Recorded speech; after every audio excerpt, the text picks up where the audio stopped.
이 말라기서는 구약의 마지막 책입니다.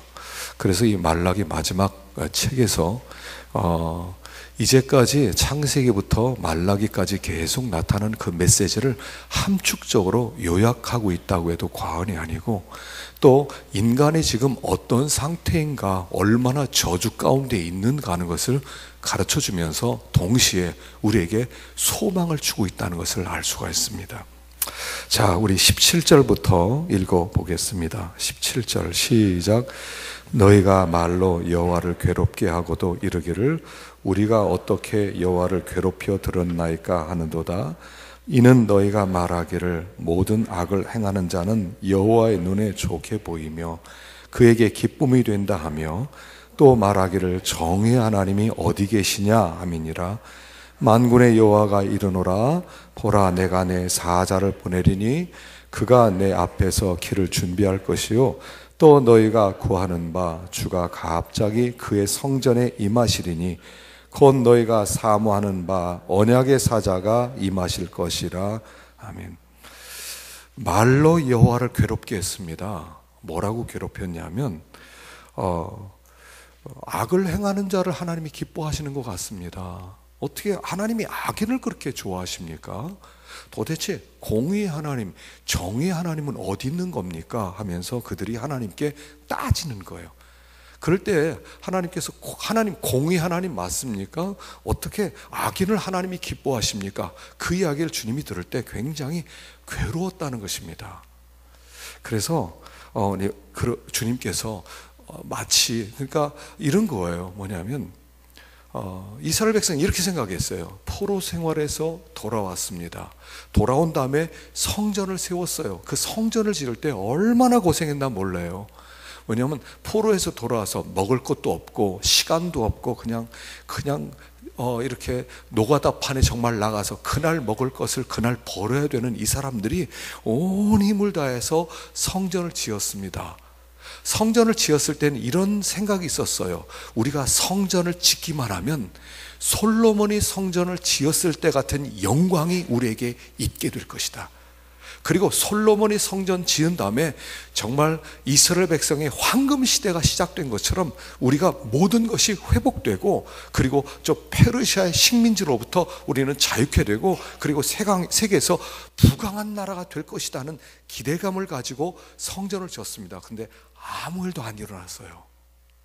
그리고 도리어 저 페르시아는 더 강해지고 더 부자가 되고 그리고 더 압제하고, 그들은 이 가난에서 벗어나질 못하는 거예요.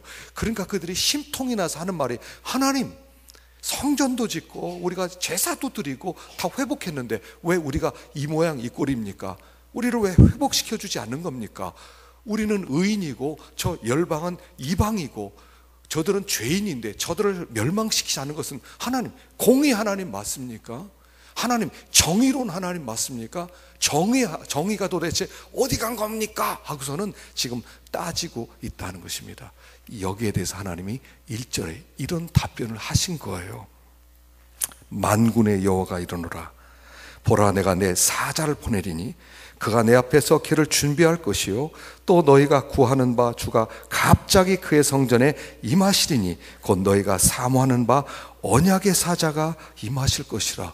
무슨 뚱딴지 같은 소리입니까? 하나님 정의가 어디 있습니까? 정의 하나님이 왜 정의를 시행하지 않으십니까? 라고 질문을 했더니 내가 언약의 사자를 보내겠다라고 답변하는 거예요. 전혀 동문서답 같아요.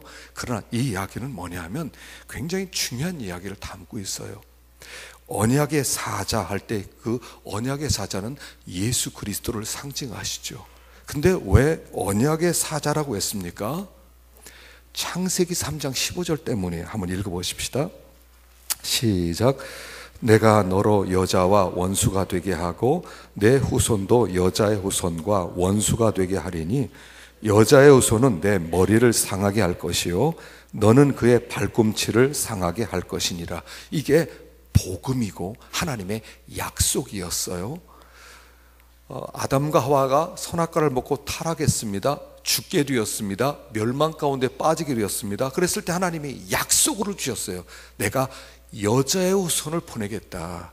그리고 그 여자의 후손이 뱀의 머리를 깨뜨릴 것이고 이 뱀은 여자의 후손의 이 뒤꿈치를 물 것이다 하는 복음을, 언약을 주신 거예요. 이게 언약의 시작, 복음의 시작입니다. 하나님이 스스로 이것은 우리와 너 이렇게 하면 이렇게 해줄게가 아니라 내가 일방적으로 자손을, 이 여자의 후손을 보내서 너희들을 건질 것이다, 너희들을 구원하실 것이다는 그런 언약의 시작이에요.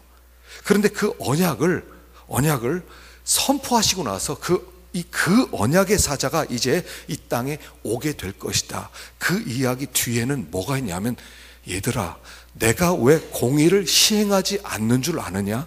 내가 이 열방을 왜 멸망시키지 않는 줄 아느냐? 내가 이 세상을 왜 심판하지 않는 줄 아느냐? 왜냐하면 너희들 때문이야 라고 얘기하는 거예요. 너희들도 여전히 죄인이야.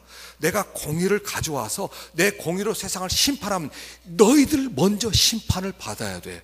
너희들도 멸망을 받아야 되고 너희들 지옥 가야 되기 때문에 내가 언약의 사자가 올 때까지는 아무것도 할 수 없어. 내가 지금 얼마나 오랫동안 참고 있는 줄 아느냐? 너희들을 구원하기 위해서. 그런데 너희들은 공의 하나님 어디 있습니까? 도대체 하나님의 공의는 살아있는 겁니까? 하고 나한테 그렇게 대들어. 너희들 때문에 심판을 못하고 있어 라고 여기 말씀을 하는 것입니다. 이 말락에서는 계속 무엇을 얘기하냐면 인간은 죄인이라는 얘기를 지금 계속 하고 있는 거예요. 여기 로마서 3장 9절을 읽어봅시다. 로마서 3장 9절 시작. 그러면 어떠하냐? 우리는 나으냐? 결코 아니라 유대인이나 헬란이나 다 죄 아래 있다고 우리가 이미 선언하였느니라. 유대인이나 헬라인이나 다 죄 아래 있다. 여기 죄 아래 있다라고 말하면, 아래 있다라고 하는 말은 뭐냐면 쇠사슬에 매여서 지배를 받고 있다 이런 뜻이에요. 유대인이나 이방인이나, 유대인과 이방인 말하는 것은 이 세계 모든 사람을 다 포함하는 이야기가 유대인과 이방인이에요. 그 유대인이나 이방인이나 할 것 없이, 유대인들은 우리는 율법을 받았습니다, 우리는 할례를 받았습니다, 우리의 조상은 아브라함입니다 라고 말하지만 그럼에도 불구하고 너희들도 여전히 죄 아래에 있다 라고 얘기하는 거예요. 여러분, 이 말락에서는요 계속 얘기하는 것은 모든 사람은 다 죄인이라는 얘기를 하는 거예요. 한 사람도 예외가 없다는 거예요. 그래서 구원은 여기서부터 시작하는 거예요. 이 말락에서는 지금 복음을 설명하기 위한 배경을 지금 설명하는 겁니다. 모든 사람은 다 죄인이라는 거예요. 이 세상에 공의가 어디 있습니까? 라고 외치는 너희들도 여전히 죄인이다 라고 얘기하는 거예요. 너희들이 성전을 지었다고 해서 의인 된 줄 아느냐? 아니다. 너희들이 여전히 죄인이다. 너희들이 율법을 받았으니까, 제사를 드렸으니까 의인인 줄 아느냐? 아니다. 여전히 죄인이다. 내가 공의를 가져오면 너희들부터 심판을 해야 된다 라고 말씀을 하는 거예요. 구원은요 여기서부터 시작하는 거예요. 나는 죄인입니다. 여기서부터 시작하는 거예요. 자꾸 공의를 얘기하는 사람은 항상 이렇게 얘기해요. 우리 사회가 이렇게 참 어렵고 지금 사회가 말도 안 되는 막 그 말이 많은 이런 사회가 되었습니다. 그래서 자꾸 공의, 정의, 뭐 공평 뭐 이런 얘기합니다. 그럴 때는 항상 뭐라고 그래요? 나는 빼고 해요. 나는 빼고. 이 세상에 공의가 어디 있습니까? 이 세상에 정의가 없습니까? 나는 빼고. 하나님 공의를 시행해 주십시오. 나는 빼고. 항상 나를 제외시켜요. 그러나 이 계식, 이 말락에서 하는 얘기는 너도 동일한 죄인이라는 거예요. 그리고 그것을 아는 자에게서 구원이 시작되는 거예요. 구원이 시작되려면 예수 믿으면 구원받습니다, 이게 아니에요. 그 언약의 사자가 왜 이 세상에 오셔야만 했느냐는 겁니다. 그 예수 그리스도가 왜 자기 살을 이렇게 갈길갈길 찢어서 우리 앞에 제시하시면서 이걸 먹으라고 왜 말을 했냐는 거예요. 너도 공의롭지 못하는 거예요. 너도 죄인이다 라고 이야기를 하는 거예요. 그래서 구원 받으려면 여기서부터 시작이 돼요. 전 죄인입니다. 나 죄가 아무리 생각해도 없는 것 같은데요. 저는 굉장히 착해요. 저는 굉장히 남들과 달라요. 사람들은요, 다 자기는 착하다고 생각해요. 사람들은 원래 다 선하다고 생각해요. 그 환경이 그 사람을 악하게 만들었을 뿐이라고 생각해요. 아니에요. 사람 원래 악해요. 여러분, 이번에 일본에 지진이 났어요. 그래서 많은 분들이 뭐 돕기도 합니다. 그런데 위안부 갔다 온 할머니가 돈을 130만 원을 지진 피해로 보냈어요. 와, 어떻게 일본 저 사람들에서 저렇게 짓밟힌 청춘, 그렇게 큰 상처 입은 사람이 어떻게 130만 원을 자기 그 할머니가 130만 원 작은 돈 아니지 않습니까? 그 돈을 저기 지진 나은 사람들 도와주라고 보냈어요. 얼마나 사람이 선해요. 우리가 얼마나 때때로 그렇게 마음 가운데 불쌍한 마음, 궁의력인 마음 있지 않습니까? 얼마나 사람들이 선해요. 원래 사람은 선한 거 아닙니까? 그것을 켈빈은 이렇게 이해하고 있어요. 인간이 선하다고 할 때 사자가 사슴을 잡았습니다. 사슴을 잡아서 그걸 끌고 와서 자기 새끼에게 먹이는 거예요. 먹이는데 사자가 새끼를 잡았지만 자기는 얼마나 먹고 싶겠어요. 그런데 이 사자도요, 자기 새끼를 먼저 먹인대요. 다 먹이고 그 새끼들이 배불리면 그때 가서 남은 걸 뜯어먹는데요. 사자가 얼마나 착합니까? 사자 착해요? 다른 사슴의 가족을 다 뿔뿔이 흩어지게 만들고 그걸 잡아먹고 잡은 다음에 나는 착해, 나는 우리 아이들에게 먼저 먹여. 탈옥한 사람들이 이제 한 서너 사람이 막 도망을 치고 있었습니다. 이제 산을 넘어갑니다. 그 중에 한 사람이 막 힘들어서 가지 못합니다. 그러니까 부축해서 올라가자, 우리 같이 가자. 그래서 막 부축해서 산꼭대기에 올라가서 우리 이 의리 변치 말자. 착한 사람입니까? 인간의 선이란 이런 선이라는 거예요. 하나님 없는 우리끼리의 선, 하나님을 두려워하거나 하나님을 경배하거나 하나님의 말씀을 순종하는 그런 두려움, 그런 선이 아니라 우리끼리 하나님 제외해놓고, 항상 사람이 어떻습니까? 하나님이 얘기만 나오면 그 사람이 돌아버리는 거예요. 근데 평소에는 너무나 선해요. 우리끼리는 너무 선해요. 인간은 선하지 않다는 거예요. 여러분, 인류 역사를 보셔요. 이 인류 역사는 결국 보면요, 거의 죄와의 싸움입니다. 경찰을 세우고 경찰을 그다음에 월급을 주면서 경찰로 하여금 죄를 없애려고 하고 죄인들을 잡고 형무소를 만들고 법을 만들고 법관 판사들이 있고 수많은 법 때문에 사는 사람이 얼마나 많습니까? 죄와 싸우는 세상이, 어떻게 보면 세상의 역사는 죄와의 싸움이에요. 그럼 죄가 없어졌습니까? 여전히 들킨 죄인과 들키지 않은 죄인이 있을 뿐이고, 그 죄가 표현된 죄인과 표현되지 않지만 내재하는 죄인이 있을 뿐이라는 거예요. 그래서 하나님께서 너희들이 공의 하나님을 찾고 있느냐? 내가 공의로 심판하면 너부터 죽었다는 거예요. 열방은 왜 잘 되고 나는 이 모양입니까? 하나님 공의 있습니까? 얘야, 내가 공의를 심하면 너부터 죽어야 돼. 여러분, 하나님이 공의를 시행하면 우리는 이미 벼락을 맞아도 몇십 번 맞아 죽어야만 합니다. 안 그렇습니까? 그래서 지금 내가 언약의 사자를 먼저 보낼 거다. 그가 너의 죄를 위해서 먼저 나의 진노를 그가 받을 것이다. 그리고 너희가 그 언약의 사자를 붙들 때 너희들이 구원을 받게 될 것이다. 그때 내가 공의를 시행할 것이다. 그 얘기를 하는 거예요. 언약의 사자가 있다는 게 구원이에요. 나에게 언약의 사자가 아니면 살 수 없다는 것을 구구절절하게 더 깨달은 사람이 구원의 감격과 기쁨이 더 큰 사람이라는 것입니다. 하나님이 구원해 주지 않으면 나는 구원받을 가능성이 없는 사람입니다 라고 고백하는 사람이 구원의 감격이 있는 사람이라는 거예요. 자, 그런데 그저 언약의 사자가 오시는데 그 언약의 사자만 붙들기만 하면 구원을 받습니다. 그런데 이 언약의 사자를 붙든다는 것은 무엇을 의미하는 것인가 하는 것입니다. 2절부터 읽어보겠습니다. 2절 시작. 그가 임하시는 날을 누가 능히 당하며 그가 나타나시는 때 누가 능히 서리요. 그는 금을 연단하는 자의 불과 표백하는 자의 잿물과 같을 것이라. 그가 은을 연단하여 깨끗하게 하는 자같이 앉아서 레위 자손을 깨끗하게 하되 금문같이 그들을 연단하리니 그들이 공의로운 제물을 나 여호와께 바칠.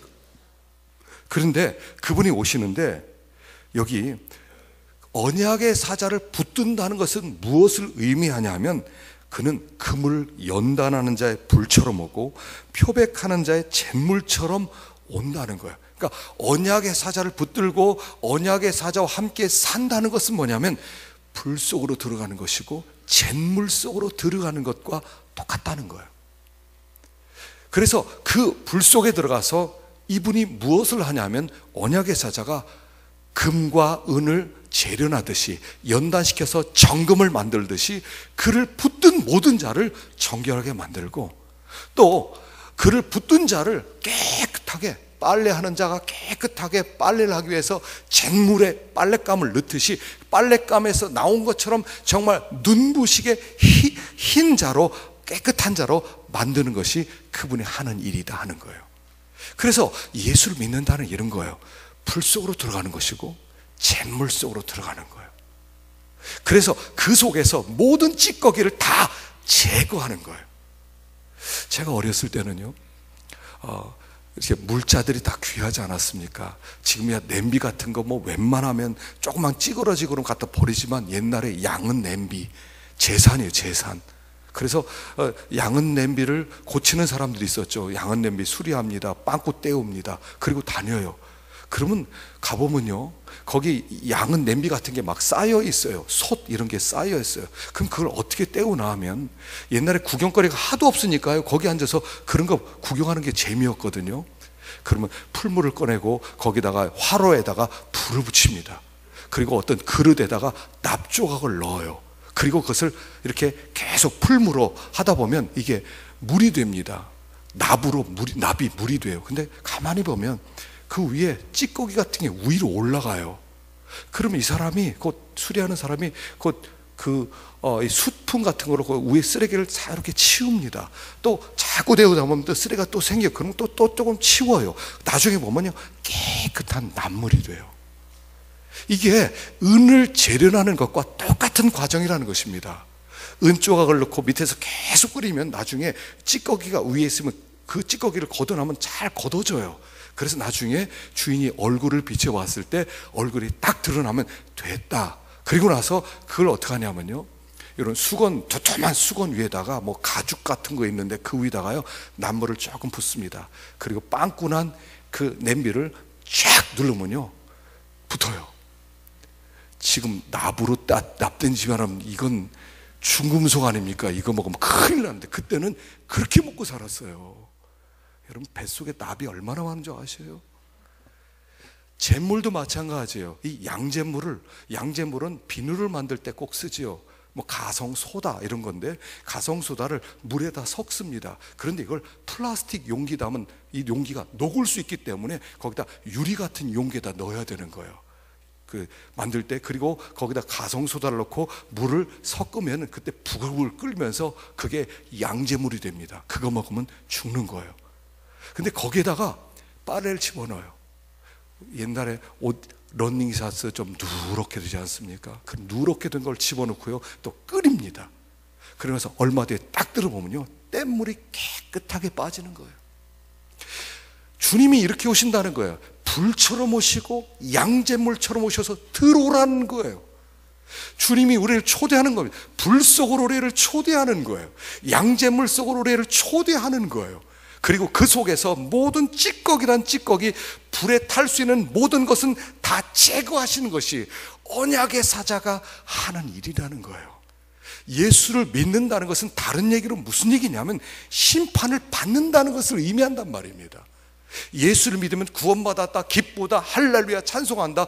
예, 찬송할 만합니다. 그러나 주님께서 우리를 그 삶의 현장 속에서 불덩이를 보내시는 거예요. 양잿물을 뒤집어 쓰게 만드는 거예요. 우리 속에 찌꺼기란 찌꺼기를 하나도 남김없이 완전히 다 제거될 때까지 우리를 계속 불을 보내는 거예요. 견딜 수 없이 만드는 거예요. 나중에 그런데 이렇게 돼요. 여러분 불이 오잖아요. 또 양재물 속에 들어갔잖아요. 고통스러워요. 괴로워요. 그런데 그 괴로운 과정을 통해서 찌꺼기가 다 빠져나가면 어느 순간부터인가 어떤 불이 오더라도 아프지가 않아요. 어떤 어려움이 온다 하더라도 아프지가 않아요. 감사만 나요. 요게 연단된 거예요. 사건 있을 때 고민을 하고 이게 좀 생각하고 뭐 상처 있는데 다쳤는데 아직까지 찌꺼기 때문에 아픈 거예요. 찌꺼기가 사라지고 나면 오히려 겸손한 자가 되어서 오직 주님의 얼굴만 나타나면 고통이 없는 거예요. 여러분, 예수님께서 십자가에 죽으실 때 어땠을 것 같습니까? 예수님께서 십자가에 죽으셨을 때 그분이 막 힘들어 죽겠다, 억울해 죽겠다 그런 게 있었겠습니까? 육체적인 고난은 있었지만 그의 마음 가운데 저것들 그냥 두지 않겠다, 분노가 있었겠습니까? 교만이 있었겠습니까? 시기가 있었겠습니까? 그건 없어요. 주님, 저들의 죄를 사시옵소서. 이게 나오는 거예요. 이게 뭐예요? 찌꺼기가 없으니까. 그거 자체가 육체의 고난은 될 수 있을지 모르지만 심령의 고난은 없는 거예요. 왜요? 그게 연단이에요. 찌꺼기가 없으니까. 그래서 주님이 상처되지 않을 때까지 계속 고난 주셔요. 그 불이, 그것이 고난되어서 상처가 되었다, 죄가 남아있어서 그런 거예요. 아직 타야 될 쓰레기가 남아있는 거예요. 그래서 주님은 우리에게서 예수만 남기려고 하는 거예요. 우리 속에서 예수만 남으라는 거예요. 예수. 아가서 4장 16절, 우리 이번 주에 읽었던 아가서죠. 읽어봅시다. 시작. 북풍아 일어나라, 남풍아 오라, 나의 동산에 불어서 향기를 날리라.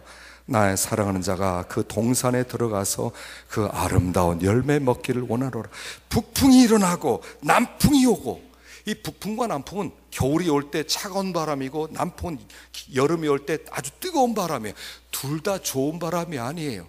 이 북풍이 오든 남풍이 오든 목적이 뭐냐면 우리 속에서 예수 향기를 풍기게 하려고 바람을 보내신다는 거예요. 불 속으로 넣으시고 잿물을 뒤집어 쓰게 만드시는 것은 예수 향기만 남으라는 거예요. 예수 향기만 남게 하시려는 하나님의 계획이라는 거예요. 예수만 남아라. 너의 속에서 예수만 남아야 된다. 예수의 어떤 냄새도 나지 않게라. 너의 냄새가 나지 않게라. 예수의 냄새가 남게 하라. 그래서 예수 남기기 위해서 불 속으로 보내기도 하고 양재물을 뒤집어 쓰기도 하시고, 그래서 우리를 연단시켜 나가신다는 거예요. 근데 연단 속에서 걱정이 하나 되잖아. 야, 이 고통 속에서 내가 살아남을 수 있을까? 내가 여기서 생존이나 할 수 있을까? 내가 쫄딱 망하는 것은 아닐까? 그런 마음이 들잖아요. 그랬을 때 주님이 이렇게 말씀하는 거예요. 4절부터 봅시다. 시작. 그때 유다와 예루살렘의 봉헌물이 옛날과 고대와 같이 나 여호와께 기쁨이 되려니와 내가 심판하러 너에게 임할 것이라. 점치는 자에게와 간음하는 자에게와 거짓 맹세하는 자에게와 품꾼의 삭세 대하여 억울하게 하며 과부와 고아를 압제하며 나그네를 억울하게 하며 나를 경외하지 아니하는 자들에게 속히 증언하리라. 만군의 여호와가 말하였느니라. 나 여호와는 변하지 아니하나니 그러므로 야곱의 자손들아 너희가 소멸되지 아니하느니라. 주님께서 우리를 깨끗하게 만들어서 우리 자체가 하나님의 봉헌물이 되게 하는 거예요. 여기서 어떤 봉헌물이 옛날과 같이 기쁨이 되려는 것은 너희들 자체가 하나님께 드려지는 깨끗한 제물 되어서 너희들이 나의 기쁨이 된다, 이런 뜻이에요. 그래서 여기에 찌꺼기 같은 것들을 하나님이 제거하실 것들이 있는데 이런 자는 심판이 있기 때문에 이런 찌꺼기를 제거하시고 마지막에 6절에 나 여호와는 변하지 아니하나니 그러므로 야곱의 자손들아 너희가 소멸되지 아니할 것이다. 걱정하지 말라는 거예요. 불같은 고난이 있고 잿물 같은 쓰라림이 있을지라도 그것이 너희들의 쓰레기를 제거할지언정 결코 너희들을 없애는 수단은 되지 않을 것이다. 그 일 때문에 너희들이 망하는 일은 없게 될 것이다. 그리고 주님께서 위로하시는 거예요. 걱정하지 마라. 우리가 이런 일이 있지 않습니까? 어려운 일들이 있고 괴로운 일들이 있고 힘든 일, 그때 염려가 먼저 찾아와요. 염려가. 지금 우리 주일 오후마다 죽음에 이르는 7가지 죄를 좀 하나씩 알아보고 있어요. 그게 끝난 다음에 뭐 하고 싶으냐면 자족 연습에 시리즈 설교를 또 하고 싶어요. 왜 우리는 그렇게 염려할까? 그 염려 때문에 우리는 견딜 수 없거든요. 어떻게 염려하지 않을 수 있을까? 결국 사람들이 염려 때문에 두려움도 오고, 염려 때문에 분노도 생기고, 염려 때문에 시기도 있고, 염려로 모든 게 오거든요. 믿음이 식어버리고. 그런데 주님이 말씀하세요. 너희가 소멸되지 않을 거야. 왜냐하면 내가 너희를 붙들고 있거든. 여기 시편 37편 24절 시작. 너는 아주 엎드러지지 아니함은 여호와께서 손으로 붙드십니다. 넘어지는데 넘어지지 않을 수 없어요. 넘어져요. 그런데 완전히 엎드려서 끝났다 하지 않고 또 일어나게 되는데, 그것은 여호와의 손이 붙들고 있기 때문이라는 거예요. 하나님이 우리를 붙들고 있기 때문에 우리의 구원이 확실하고 흔들리지 아니하고 우리가 망하지 않고, 여호와가 나를 붙들고 있기 때문에. 원리가 있답니다. 이제 서커스가요, 지금은 서커스가 많이 없어졌지만, 이 서커스 때 아주 재밌는 게 뭐냐면, 양쪽에서 그네 탄 사람이, 한 사람이 공중에서 한 두어 바퀴 돌면 한쪽에 사람이 가서 그 사람을 딱 잡는 거예요. 참 그 밑에는 그물이 쳐져 있지만 아슬하게 아슬아슬한 묘기가 있습니다. 그런데 그 원리가 있대요. 한쪽에서 이제 그네를 타서 올라가서 한 공중에서 두어 바퀴를 돕니다. 그리고 돈 다음에 어떻게 되냐면 손을 뻗는다는 거예요. 그러면 나중에 한쪽에서 그네 타고 온 사람이 그 사람을 붙잡는다는 거예요. 그런데 만일 공중에서 두 바퀴 돈 사람이 그 사람의 손을 잡으려고 하면 반드시 떨어진다는 거예요. 왜냐하면 밑에서 위를 잡는 것보다 위에서 아래를 잡는 게 더 강하기 때문이라는 거예요. 등산하러 가서도 그렇답니다. 혹시 낭떠리 같은 데서 미끄러졌을 때 위에서 어떤 사람이 이거 잡았을 때, 내가 잡았을 때는 내가 힘이 빠지면 떨어져 죽는데요. 옥상에서도, 아파트에서 마찬가지로 어린아이들이 놀다가 어린아이가 나 살려줘 딱 붙잡으면 근 90% 떨어진대요. 근데 위에서 잡으면 90%는 살아난다는 거예요. 내가 주님을 붙들고 있으면 떨어져요. 구원의 확신은 내가 주님 붙잡았습니다, 내가 믿습니다, 내 구원 확실합니다. 아닙니다. 주님이 나를 붙드신 거예요. 내가 너 붙들었어. 나는 힘이 빠져서 손을 놓을 수 있어요? 주님이 붙들고 있어요. 자, 여기 마지막으로 예레미야가 읽어보십시다. 시작. 내 고초와 재난 곧 쑥과 담즙을 기억하소서. 내 심령이 그것을 기억하고 낙심이 되오나 중심에 회상한즉 오히려 소망이 있사옴은 여호와의 자비와 긍휼이 무궁하심으로 우리가 진멸되지 아니함. 내 고초와 재난, 쑥과 담즙 너무너무 써요. 생각할 때마다 낙심이 돼요. 그런데 낙심이 되고 좌절이 되고 쓰러질 것 같은데, 그때 소망이 넘치는 것은 우리 하나님은 자비하신 하나님이지, 우리 하나님은 긍휼의 하나님이시지, 우리 하나님은 변하지 않은 하나님이지, 그 하나님이 한번 붙은 것은 놓지 않지. 이게 우리의 소망이라는 거예요. 그래서 여기 성경이 계속 무슨 얘기입니까? 절망 가운데 요셉은 팔렸어요. 노예로 팔렸어요. 그러면 끝났어요. 끝난 거예요. 그런데 노예로 팔린 가운데서 소망이 있는 것은 하나님의 인자하심 때문이고, 바벨론에 포로로 끌려갔어요. 4시가 되었어요. 사람 노릇도 못해요. 거기에서도 소망 있는 것은 주님이 그들을 붙들고 있기 때문이고, 에스더 같은 사람은 고아가 됐어요. 부모가 없어요. 그럼에도 소망 있는 것은 주님의 인자와 긍휼 때문이라는 거예요. 그분이 우리를 잡고 있으니까 그게 우리의 소망이지, 내가 주님을 붙잡고 내가 실력이 있고 내가 능력이 있고 이게 아니라는 거예요. 주님이 나를 붙들고 계신 거예요. 그게 성찬이에요. 난 너를 이렇게 사랑해. 난 너를 구원하고야 말겠어. 나는 결코 포기하지 않아. 너는 결코 소멸되지 않을 거야. 어떤 환경이셔요? 소망을 포기하지 마세요. 왜요? 내가 주님을 붙든 게 아니라 주님이 나를 붙들고 계시니까. 그분이 포기하지 않는 이상 포기되어질 수 없는 거예요. 오늘 성찬에 참여해요. 은혜 참여하는 거예요. 여러분, 우리 성찬에 참여하면서 나를 붙들고 계신 하나님, 결코 넘어지고 쓰러질지라도 완전히 엎드려져서 끝나지 않은 것은 그분이 나를 붙잡고 있기 때문이다. 이걸 믿으시고 승리하기를 축원합니다. 기도하십시다.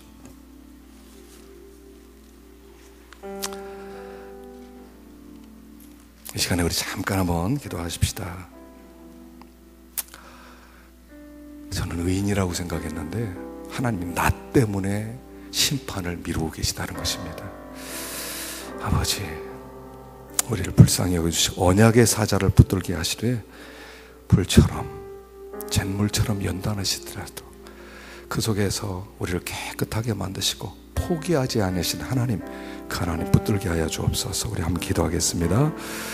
하나님 아버지 감사합니다. 아버지 하나님, 우리 하나님 포기하지 아니하시고 붙드시는 하나님 것을 믿습니다. 주여 긍휼을 베풀어 주시고 불쌍히 여겨 주시옵소서. 은혜를 베풀어 주시고 우리 하나님께서 포기하지 않으신 하나님 것을 믿을 수 있도록 도와주시옵소서.